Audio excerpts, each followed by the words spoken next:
చూడండి, ఇది బాలయ్యది. మన తెలుగు వాళ్ళ ఎక్కువ ఉంటాయి ఇక్కడ. మొత్తం మనకు లీవ్ ఇచ్చినారనుకో, శుక్రవారం అందరం ఇక్కడికే వస్తాము. చూడండి.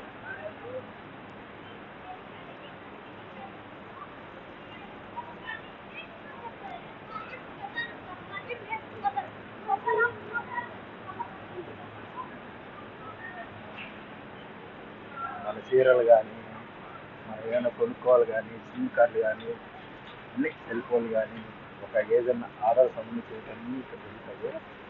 దీన్ని మన తెలుగు వాళ్ళు షాప్లేదు. దీన్ని చూడండి, ఇవన్నీ మన తెలుగు వాళ్ళు షాప్లేదు. ఈ పక్క నుంచి ఆ కొత్త వరకు అంతా మన తెలుగు వాళ్ళే అండి. ఇదంతా పక్కన వాళ్ళు లేరు. ఇదంతా మన కడప వాళ్ళు, రాసేట వాళ్ళు ఈ షాపులన్నీ. చూడండి.